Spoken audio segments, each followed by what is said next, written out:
in search of happiness. Personally, I'm happy to be here, and I'm grateful to be almost through with the class, and I enjoy spending time with everybody here. We each have a different idea of what makes us happy, but I can tell you, if you are not happy with what you're doing now, then you may not find happiness if you expect to just find it in the end. And you should be happy with what you've got, you know, here, and be thankful for everything. And everybody together makes us happy. It helps to be friendly. So the journey, of course, is very important in finding happiness. Again, it helps to just not expect to find it in the end. You know, it's like there's not a pot of gold at the end of the rainbow. All along, you should enjoy what you're doing. For instance, my boat's in the shop, you know, and I'm looking forward to it being done. And I feel like when I get it back, it's going to make me happy. But I know that, you know, I can just go down to the water without it and go fishing without the boat, and I'm still, you know, enjoy the water, and I'm thankful that it is in the shop getting worked on. So we all have a different idea of what makes us happy. There are a lot of things that really determine that. Dr. David Lieberman, in a series of books called Real Power, goes over our idea of what makes us happy, you know, and just physical objects and all the new things that we have, new technology that seem like they would make life easier, really can stress you out. And he's determined that 1 in 4 people have mental illnesses, and the pharmaceutical companies just can't keep up with it, you know. And a lot of people can really just rewire their brains to find what makes them happy. You know, there's many different principles that help.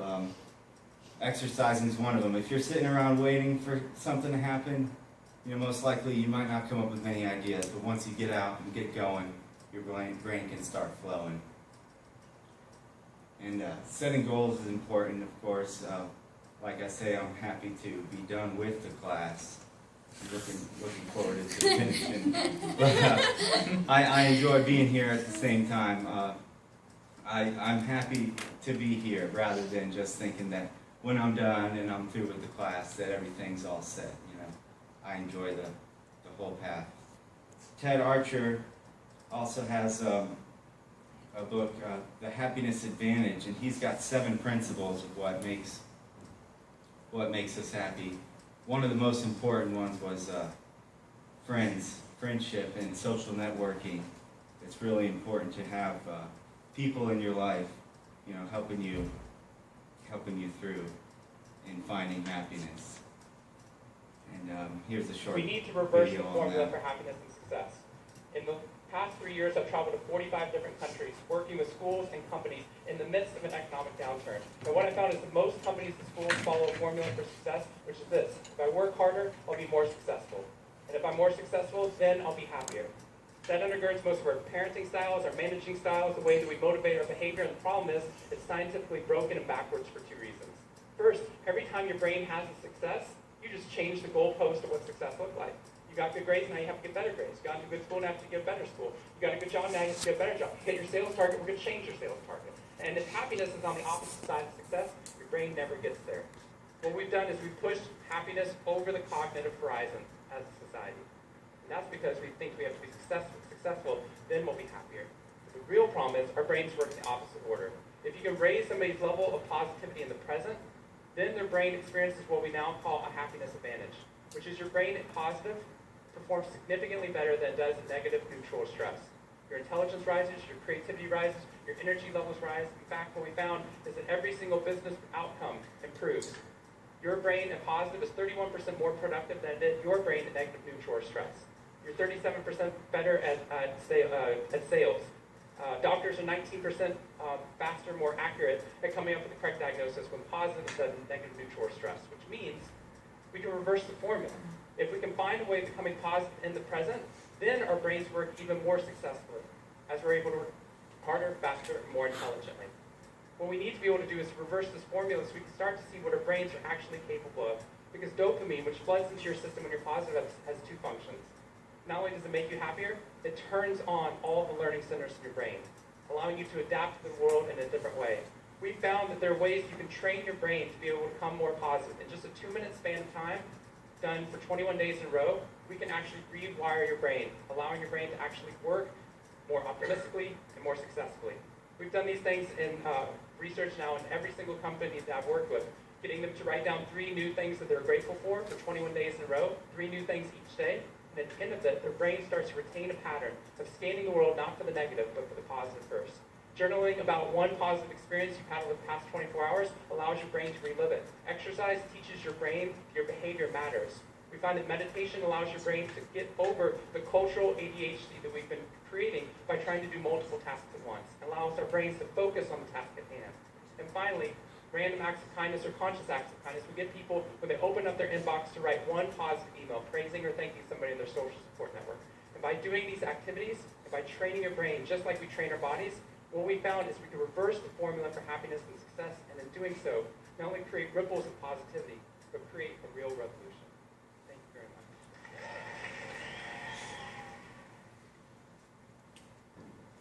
much. Okay, so Sean Archer, that we just watched in this short video, is a positive psychologist.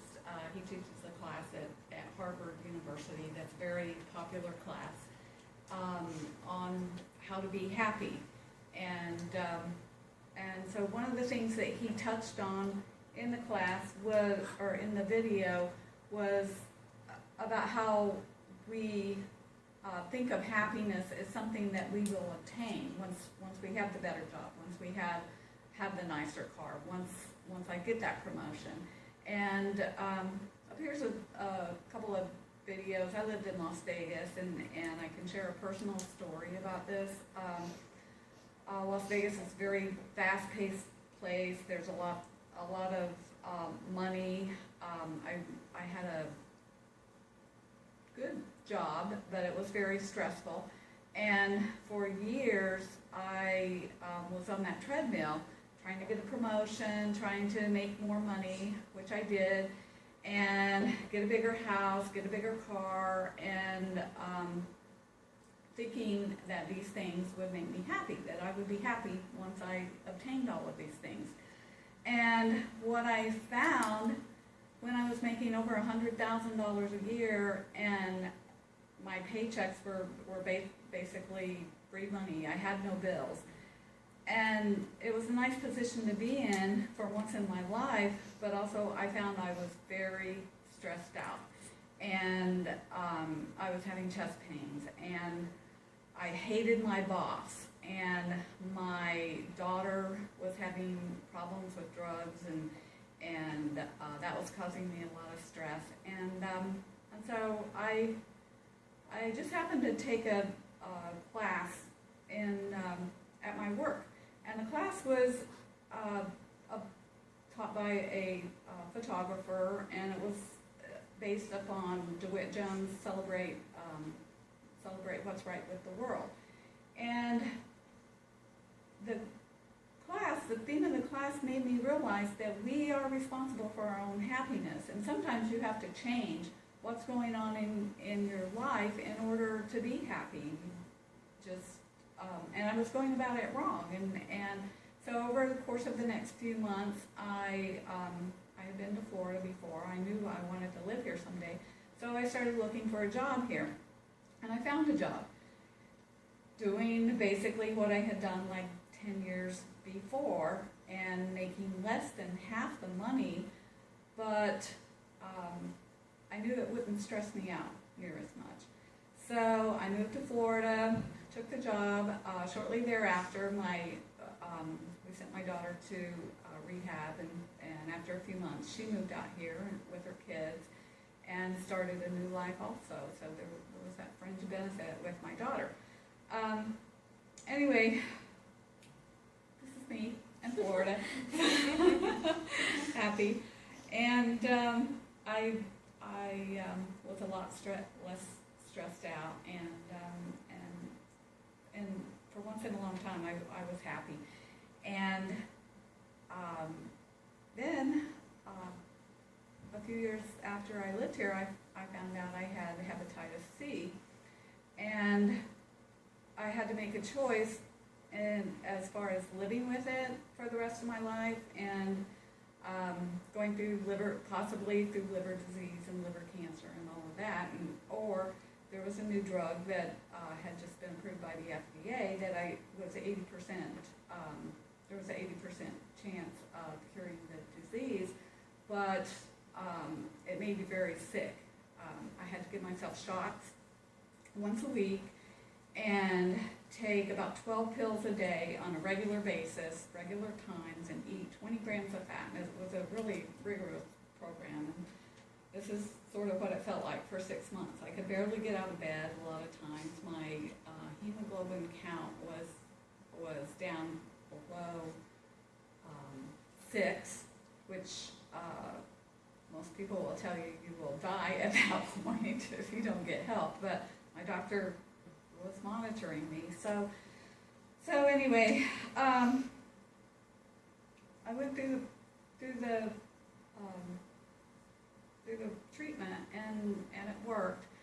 And something that I found at the end of the treatment was that when I got well and I started feeling better, I was almost euphoric. I felt so good, and I was so grateful that I felt good, and I experienced happiness that I had never felt before. Walking into work, I would notice the flowers blooming. I would notice the birds chirping and little things like that. And it wasn't a momentary thing. It was for months after this, and then it started gradually going away. But just think about this. If you're sick, say if you have the flu, and when you get well, think about how good it feels to feel normal after that. Well, this was like times 1,000, and I didn't want that feeling to go away. So I started studying and reading books, and I found that there are a lot of things that people have done research to things that you can do to stay happy. And so anyway, one of the things I found was the 3 good things that Sean Archer had mentioned in his video. There's a psychologist, Martin Seligman, who was the president or chairman of the American Board of Psychology starting in 1998. And he came up with the idea that instead of psychologists helping people that were sick and had mental problems, that psychology should also help people that were normal, but help them be better, have a better normal. And he was one of the founders of the study of positive psychology. So anyway, one of the things that has come out of some of the studies and research that they've done is 3 good things, and writing down 3 good things every night. And one of the studies that they did showed that they had over 500 participants in the study, and one of the things they did was write down 3 things that had happened during the day that were positive. So at the end of a week, they only did this for a week. So they came back and asked them, and they measured all of their feelings. And after a month, they still had a more positive attitude and were happier. What was surprising, even after 6 months, they came back and the people still had a more positive attitude just after 1 week of doing this. So I started writing down 3 things every night, and it helped. And every once in a while I'll go back to it. I'll wait a few months. I actually just started it the other night, and I noticed it had been since May that I had done this. But there are different takes on that. But what it does is it forces your brain to scan your day and think about the good things that are happening instead of just letting those things slide by. You, at the end of the day, you think about them. One version of this can be the journaling, and the journaling gives you the chance to think about it more and maybe write down why these things happen so that you can analyze it a little bit. But another thing that helps me is to hang around positive people. If there are really negative people in your life, if you notice everything bad happens to them, but seek out those positive people and watch them. And I had a boss that I worked with that she would have to deal throughout the day with problems at work, people that would come into the office that had problems she had to resolve, but she seemed like she was always in a good mood, even though they were complaining and everything. She would go up, she would help the people, and I would watch her. And as she walked away from the counter, or she walked away from that meeting with these negative people, you could almost see her just slough it off, and she was in a good mood again. And wow, that's amazing. I wish I could do that, and sometimes I can, sometimes I can't. But anyways, as a photographer, I started doing some research and on photography, and I happened to come across this a lady that tells her story about how she was depressed, and she had been for a while. So she went to see a nun who was also a counselor, and the nun told her that the secret to happiness is reflection and gratitude. And so she gave Haley Bartholomew, is the lady's name. She gave Haley a assignment and told her to write down some things. But better than that, I have a video that you can watch, and Haley can tell you her story. And the amazing thing is that it started a movement.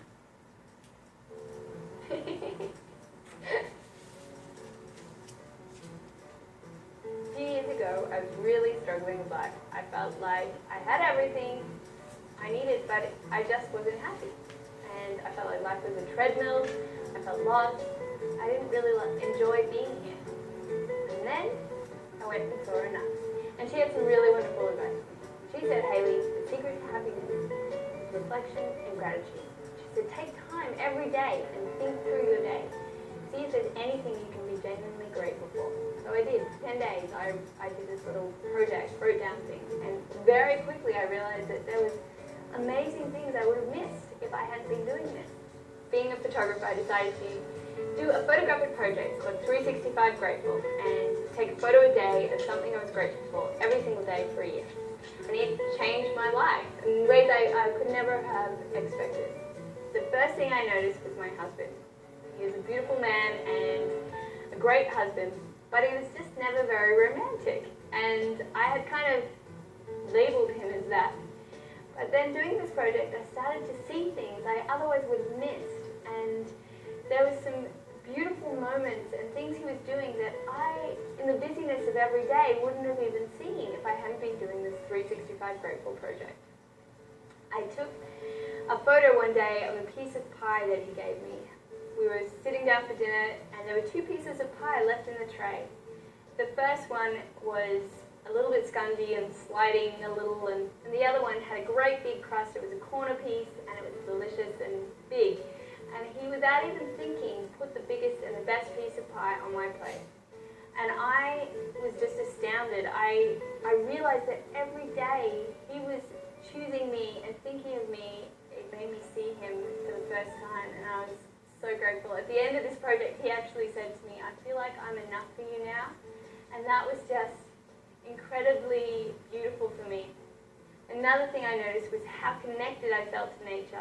I felt like there were beautiful beetles landing on my shirt, and I'd see them and I'd think, wow, I'm honored you're here. These little beautiful bits of nature that I otherwise would have been rushing past and going, oh, cute, yeah. But doing this project pulled me right into the moment and seeing what was really good about my life and the beautiful things around me that every day were on display for me to see.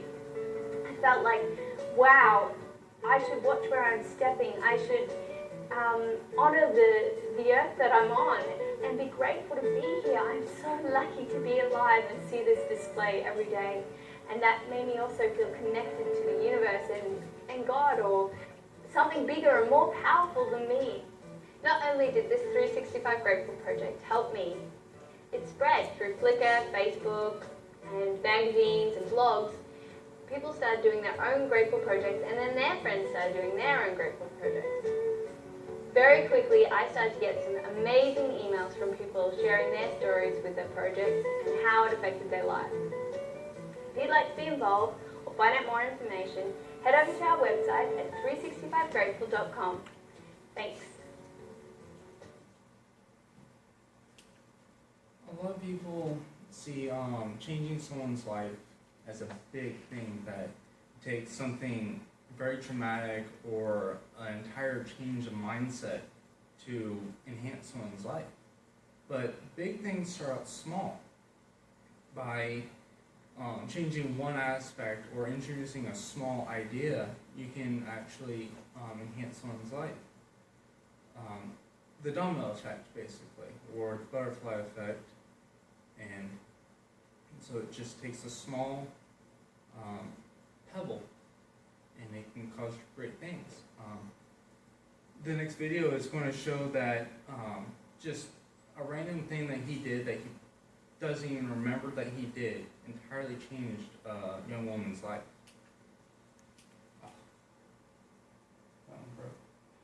The story is he was working at leaving the school. He was working, leaving, and a student came up and said, "You're the most important person in my life so far. You entirely changed her view." And she told him a story that happened 4 years earlier. She was panicking. She was the next day she was going to her college. She figured it was going to be, she wasn't ready for it, or it just wasn't the right thing to do, and her parents told her that it's okay, it's fine, we'll go there on the first day, and if you believe that it's not the right thing for you, we will go home and we won't change anything in the way we see. And so she's there the first day in line, waiting to for registration, and she's really panicking. She feels this is not the right thing, and so as soon as she made the decision that she's going to tell her parents, she's going to turn around and leave, he pops up, and he has a really terrible hat, and she thinks it was funny, and he had a sign for a charity he was working for, and he had a bucket of lollipops. He was going down the line, handing lollipops out, telling him about his charity, and he got to her. He stopped, he stared, she felt awkward, and he looked to the guy next to her, he held a lollipop to him, told him, "You should tell this woman, the beautiful woman right next to you, or give her this lollipop that's next to him." He got beet red, entirely embarrassed. He just handed it to her. She felt so bad for him that she grabbed it, got very serious, looked to her parents, and says, "See that? See that? First day away from home, and she's taking candy from a stranger." Everyone, like 20 feet around them, just started laughing. And at that moment, she felt that this is the right place she should be in, that she should not give up, and she should keep going. And so she wanted to tell him that he made a profound effect. She started walking away. She got about 6 feet away. She turned around and told him that that guy that he gave the lollipop to give to her, she's still dating him 4 years later. Some people want a quick, fast way to get happy. There's a few ways to do it. and I apologize if I offend anyone. These ones are kind of in a group, sex, exercise, and socialization. Sex is kind of self-explanatory. Exercising, if you don't like running, that's not going to help you any, but if you find like swimming or something that you can enjoy, you will get happy. We are built to move. Sitting still is very foreign to us, and that's why we have recess when we're younger. And so exercising, moving can actually uplift us and make us have a more positive mindset. We're also social creatures. If we're isolated, we feel very depressed, and as soon as we can get any kind of human interaction, we're uplifted. We need socially that, or psychologically need that kind of stimulus. Smiling, if you smile more often, you have a more positive mindset. This one's funny. It's downward comparisons. If you compare yourself to someone who's not as well off as you feel kind of better. That works. Also, it's quite obvious if you compare to someone who's a multi-millionaire, you kind of feel, I'm not doing so good yet. Do your taxes. That's kind of a misnomer for that one. It's more of, if you cram your head full of numbers and other things, you're no longer focused on the issues that you're having and things like that. Taking a nap makes you feel great when you wake up. But when you're exhausted, you are like 81% more likely to retain negative connotations, and only 31% more likely to retain any positive connotations. It's a wave effect. You can do different things to enhance someone's life. You can just do a small, meaningful thing. One of the ways parents can get enjoyment is watching their kids open Christmas presents. By giving someone a gift and seeing them happy, you're happy because they're happy, because you made them happy. And there's a movie actually made about it, and it's just you help 3 people in a meaningful way, and you had them help 3 other people. And he changed his entire community through that, and affected just about everyone there.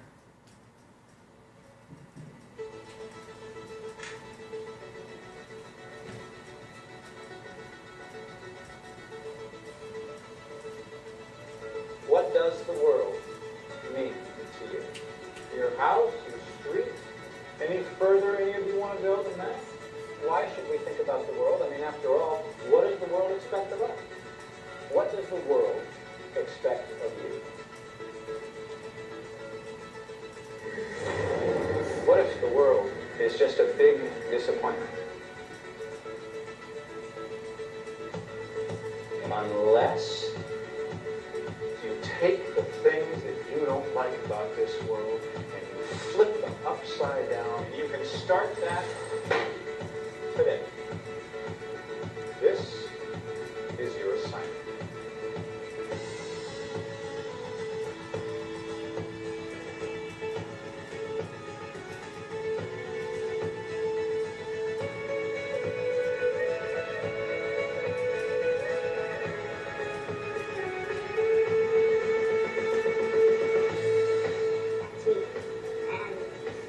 That's 3 people. And I'm going to help them do it for 3 other people, and they do it for 3 more.